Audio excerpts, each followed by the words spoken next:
Hi hello friends, ನಮಸ್ಕಾರ. Welcome to my channel. ಇವತ್ತು ನಾನು ನಿಮಗೆ ಮಾಡಿ ತೋರಿಸ್ತಾ ಇರೋದು ಆಲೂ ಮತ್ತು ಕಾರ್ನ್ ಕಟ್ಲೆಟ್. ಇವು ಬೇಕಾಗಿರುವ ಸಾಮಗ್ರಿಗಳು. ಇವಾಗ ಒಂದು ಪಾತ್ರೆನ ತೊಗೊಂಡು 2 ದೊಡ್ಡ ಆಲೂಗಡ್ಡೆನ ಬೇಯಿಸಿ ಸಿಪ್ಪಿ ಸುಲಿದು ಇಟ್ಕೊಂಡಿದ್ದೀನಿ. ಅವನ್ನ ಹಾಕೋತಾ ಇದ್ದೀನಿ. ಮತ್ತು ಒಂದು ಹಸಿಮೆಣಸಿನ್ಕಾಯಿ ಹೆಚ್ಕೊಂಡಿದ್ದೀನಿ ರೀ ಸಣ್ಣಗೆ. ಒಂದು ದೊಡ್ಡ ಕ್ಯಾರೆಟ್ನ ತೊಳೆದು ತುರಿದ್ಬಿಟ್ಟು ಹೆಚ್ಕೊಂಡಿರೋದು. ಮತ್ತು ಒಂದು ದೊಡ್ಡ ಈರುಳ್ಳಿನ ಚಿಕ್ಕದಾಗಿ ಕಟ್ ಮಾಡಿ ಇಟ್ಕೊಂಡಿರೋದು. ಮತ್ತು ಒಂದು ಸ್ವಲ್ಪ ಕೊತ್ತಂಬರಿನ ತೊಳೆದು ಸಣ್ಣಗೆ ಹೆಚ್ಚಿಟ್ಕೊಂಡಿರೋದು. ಇವಾಗ ಒಂದು ಅರ್ಧ ಬಟ್ಲು ಕಾರ್ನ ಹಾಕೋತಾ ಇದ್ದೀನಿ ನೋಡ್ರಿ. ರುಚಿಗೆ ತಕ್ಕಷ್ಟು ಉಪ್ಪು. ಕಾರ್ನು ಎಳೆವಿದ್ರೆ ಹಾಗೆ ಹಾಕ್ಕೊಳ್ರಿ. ಸ್ವಲ್ಪ ಬಲ್ತಿದ್ರೆ 1-2 ನಿಮಿಷ ಬೇಯಿಸಿ ಅದನ್ನು ನೀರಿನಲ್ಲಿ ಕುದಿಸಿ ಸೋಸ್ಬಿಟ್ಟು ಹಾಕ್ಕೋಬೇಕು. ಇವಾಗ ಇವು ಎಳೆವಿದ್ದು ನಾನು ಹಾಗೆ ಹಾಕ್ಕೊಂಡಿನಿ ರೀ.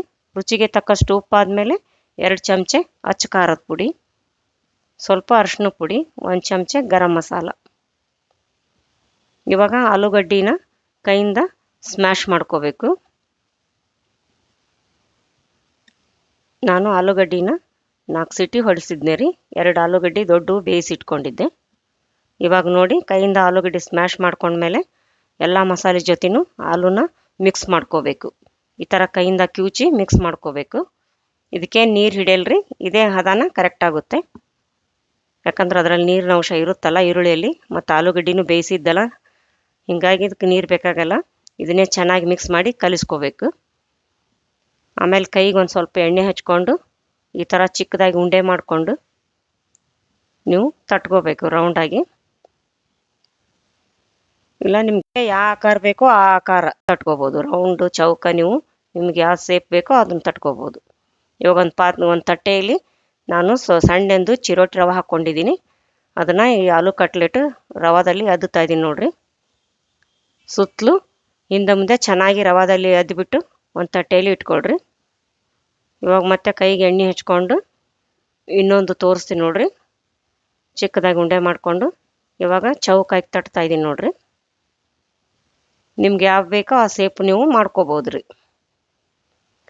ಮಾಡಿಕೊಂಡು ರವಾದಲ್ಲಿ 2 ಸೈಡು ಮತ್ತು ಸುತ್ತಲೂ ಚೆನ್ನಾಗಿ ರವಾದಲ್ಲಿ ಅದ್ಬಿಟ್ಟು ತಟ್ಟೆಯಲ್ಲಿ ಇಟ್ಕೊಳ್ರಿ. ಈ ಥರ ರವಾದಲ್ಲಿ ಎದ್ಬಿಟ್ಟು ಇಟ್ಕೋಬೇಕು ಒಂದು ತಟ್ಟೆಯಲ್ಲಿ. ಇದೇ ಥರ ಎಲ್ಲ ಕಟ್ಲೆಟನ್ನು ರೆಡಿ ಮಾಡಿ ಇಟ್ಕೋಬೇಕು. ಇವಾಗ ನೋಡಿ ಎಲ್ಲ ಕಟ್ಲೆಟು ರೆಡಿ ಆದ್ವಲ್ಲ. ಇವಾಗ ಗ್ಯಾಸ್ ಆನ್ ಮಾಡಿಬಿಟ್ಟು ಒಂದು ಹಂಚು ಕಾಸಕ್ಕೆ ಇಟ್ಕೊಂಡಿದ್ದೀನಿ ರೀ. ಹಂಚು ಬಿಸಿ ಆದಮೇಲೆ ಹಂಚಿಗೆ ಸುತ್ತಲೂ 1 ಚಮಚೆ ಎಣ್ಣೆ ಹಾಕ್ಕೊಂಡು ಇವಾಗ ಮಾಡಿರ್ತೀವಲ್ಲ ಕಟ್ಲೆಟ್ನ ಹಂಚಿನಲ್ಲಿ ಇಟ್ಕೋಬೇಕು. ಉರಿನ ಮೀಡಿಯಮ್ ಫ್ಲೇಮ್ ಇರಲಿ ರೀ, ಮಧ್ಯಮ ಉರಿ. ಇವಾಗ ನೋಡಿ ಹಂಚಿನ ಕಟ್ಲೆಟ್ ಇಟ್ಕೊಂಡು ಸ್ವಲ್ಪ ಸುತ್ತಲೂ ಎಣ್ಣೆ ಹಾಕಬೇಕು. ಒಂದು ಸ್ವಲ್ಪ ಎಣ್ಣೆ ಹಾಕಿ ಬೇಯಿಸ್ಕೋಬೇಕು. ಅವು ಒಂದು ಸೈಡ್ ಬೆಂದಾದಮೇಲೆ ಹೊಳಿಸಾಕ್ಕೊಳ್ರಿ. ಹೊಳಿಸಾಕ್ಕೊಂಡು ಬೇಯಿಸ್ಬೇಕು. 2 ಕಡೆನೂ ಗೋಲ್ಡ್ ಕಲರ್ ಬರೆಯೋವು ಬೇಯಿಸ್ಬೇಕು. ಕೆಂಪಾಗಿ ಗೋಲ್ಡ್ ಕಲರ್ ಬರಲಿ, ಚೆನ್ನಾಗಿರ್ತಾವೆ ಇವು. ಬಿಸಿ ಬಿಸಿಯಾಗಿ ಟೀ ಟೈಮ್ ಸ್ನ್ಯಾಕ್ಸ್ ತಿನ್ನೋಕ್ಕೆ ಚೆನ್ನಾಗಿರ್ತಾವೆ ರೀ, ಬಿಸಿ ಬಿಸಿಯಾಗಿ. ಮತ್ತು ಇವು ಸಾಸ್ ಜೊತೆ ನೀವು ಎದ್ಕೊಂಡು ತಿನ್ಬೋದು, ಇಲ್ಲ ಹಾಗೇನಾದರೂ ತಿನ್ಬೋದು. ಮತ್ತು ಇವಕ್ಕೆ ರವೆ ಎದ್ದಿಟ್ಟಿರ್ತಾರಲ್ರಿ, ರವಾದಲ್ಲಿ ಅವು ಮೇಲೆ ಕ್ರಿಸ್ಪಿಯಾಗಿರ್ತಾವೆ, ಒಳಗೆ ಸ್ಮೂತಾಗಿರ್ತಾವೆ ರೀ. ನೀವು ಮನೆಯಲ್ಲಿ ಆಲೂಗಡ್ಡೆ ಮತ್ತು ಕಾರ್ನ್ ಇದ್ದರೆ ಈ ಥರ ಮಾಡ್ಕೊಂಡ್ರಿ, ಚೆನ್ನಾಗಿರ್ತಾವೆ. ಬರೀ ಆಲೂ ಕಟ್ಲೆಟ್ ತಿಂದಿರ್ತೀರ, ಒಂದ್ಸರಿ ಈ ಥರ ಕಾರ್ನ್ ಹಾಕಿ ಮಾಡ್ಕೊಂಡು ನೋಡಿರಿ. ಟೇಸ್ಟ್ ಹೇಗಿದೆ ಅಂತ ಕಮೆಂಟ್ ಬಾಕ್ಸ್ನಲ್ಲಿ ತಿಳಿಸ್ರಿ. ಇವಾಗ ನೋಡಿ ಕಟ್ಲೆಟ್ 2 ಕಡೆನೂ ಕೆಂಪಾಗಿ ಬೆಂದ್ವಲ್ಲ. ಇವಾಗ ಒಂದು ತಟ್ಟೆಗೆ ತಕ್ಕೋತಾ ಇದ್ದೀನಿ ನೋಡಿರಿ. ಅದೇ ಥರ ಉಳಿದ ಕಟ್ಲೆಟನ್ನು ಹಾಗೆ ಬೇಯಿಸ್ಕೋಬೇಕು. ಹಂಚಿನಲ್ಲಿ ಎಣ್ಣೆ ಹಾಕಿ ಸುತ್ತಲೂ. ಮತ್ತು ಇವು ಕಟ್ಲೆಟ್ಗೆ ಸ್ವಲ್ಪ ಎಣ್ಣೆ ಹಾಕಿ ಒಂದು ಸೈಡ್ ಬಂದಮೇಲೆ ಹೊಳಿಸಾಕಿ 2 ಕಡೆನೂ ಮೊದಲು ಬೇಯಿಸಿದ್ರಲ್ಲ ಅದೇ ಥರ ಬೇಯಿಸ್ಕೋಬೇಕು. ತುಂಬಾ ಚೆನ್ನಾಗಿರ್ತಾವೆ ನೋಡ್ರಿ ಇವು. ನೋಡಿ ಈಗ ಹೊಳಿಸಾಕಿ ಬೇಯಿಸ್ಕೊತಾ ಇದ್ದೀನಿ ನೋಡಿರಿ. ಎಷ್ಟು ಚೆನ್ನಾಗಿ ಬಂದಿದ್ದಾವೆ ನೋಡಿರಿ ಕಲರ್. 2 ಸೈಡು ಇದೇ ಥರ ಬೇಯಿಸ್ಕೊಂಡು ತಕ್ಕೊಳ್ರಿ.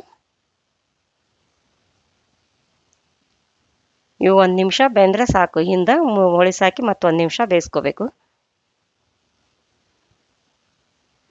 ಯಾಕಂದರೆ ಮೊದಲು ಆಲೂಗಡ್ಡೆ ಬೇಯಿಸಿರ್ತೀರಲ್ಲ, ಹೀಗಾಗಿ 1 ನಿಮಿಷ ಬೆಂದರೆ ಸಾಕಿವು. ಹೊಳಿಸಿ ಹಾಕಿ ನೋಡಿರಿ ಇವಾಗ ಎಷ್ಟು ಚೆನ್ನಾಗಾಯ್ತು. ಇವಾಗ ಎಲ್ಲವೂ ರೆಡಿ ಅದು ನೋಡಿರಿ. ಇವಾಗ ತಟ್ಟೆಗೆ ತೆಗಿತಾ ಇದ್ದೀನಿ ನೋಡಿರಿ. ಇವಾಗ ಎಲ್ಲವೂ ರೆಡಿ ಆದವಲ್ಲ, ಸಾಸ್ ಜೊತೆ ಸರ್ವ್ ಮಾಡ್ತಾ ಇದ್ದೀನಿ ನೋಡಿರಿ. ಬಿಸಿ ಬಿಸಿಯಾಗಿ ನೀವು ಸಾಸ್ ಜೊತೆ ಎತ್ಕೊಂಡು ತಿಂತಾಯಿದ್ರೆ ತುಂಬಾ ರುಚಿಯಾಗಿರ್ತಾವೆ. ಮೇಲ್ ಕ್ರಿಸ್ಪಿ ಮತ್ತು ಒಳಗೆ ಸ್ಮೂತಾಗಿ ತುಂಬ ಸೂಪರಾಗಿರ್ತಾವೆ ನೋಡಿರಿ ಇವು. ಈ ವಿಡಿಯೋ ನಿಮಗೆ ಇಷ್ಟವಾದಲ್ಲಿ ದಯವಿಟ್ಟು ಲೈಕ್ ಮಾಡಿ, ಶೇರ್ ಮಾಡಿ, ಸಬ್ಸ್ಕ್ರೈಬ್ ಮಾಡಿ ಮತ್ತು ಬೆಲ್ ಬಟನ್ ಒತ್ತಿರಿ. ನೀವು ಬೆಲ್ ಬಟನ್ ಒತ್ತೋದ್ರಿಂದ ನಾನು ಹಾಕೋ ಮುಂದಿನ ವಿಡಿಯೋ ನಿಮ್ಗೆ ಮೊದಲು ಬರ್ತಾವ್ರಿ. ಧನ್ಯವಾದಗಳು.